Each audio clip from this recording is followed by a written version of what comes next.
అర్జున్ గారు లుక్స్ ఎలా అనిపించాయి అసలు? బాగుంది. ఈ ఏజ్ లో కూడా ఆయన అసలు నాకు ఏజ్ పెరగదు అన్నట్టున్నారు. బాగున్నారు. ఓకే, కొంతమంది సొగ్గడ చిన్న ఫ్లేవర్ కనిపిస్తుంది అనేసి అంటున్నారు. అంటే కనిపించారు, చాలా కనిపిస్తారు. నరేష్ గారు కానీ మరి ఇదేంటి రాజ్ తరుణ్ గారు ఫ్యామిలీ ఆడియన్స్ ఎక్స్పెక్ట్ చేస్తే కనిపిస్తుంది. ఓకే, నాగార్జున గుణపం విసిన తర్వాత బీడీ కాల్స్తాడు చూడు, కేజీఎఫ్ రేంజ్ వెలిగేస్తుందా సరే ఆడియన్స్ గుణపం తినుకున్న ఆయన గుణపం తినుకుని వీడియో వెలిగించుకున్నాడు. బాగున్నాయి. నాగార్జున లుక్స్ బాగున్నాయి. ఎట్లా అనిపించినాయి? పర్లేదు ఉన్నాయి సాంగ్స్, పర్లేదు. హీరోయిన్ బానే ఉంది. అంటే మించి హిట్ అవుతుందా చెప్పలేం. అంటే ఈ సంక్రాంతికి ఈ సినిమానే హిట్ అవుతాయి అని చాలా మంది అంటున్నారు. సో మీ సినిమాలు చూసారు కాబట్టి మీకేమనిపించింది? అంటే ఇప్పుడు నాకు హనుమాన్ ఇప్పటిదాకా రిలీజ్ అయింది. హనుమాన్ ఇచ్చిన ఎంగేజ్ అయితే ఏది ఇవ్వాల.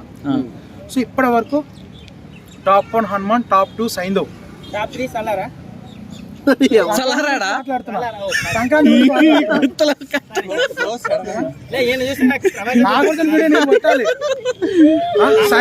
బ్రో పార్ట్ 1 పార్ట్ 1 2 3 లైన్ లో చెప్పు.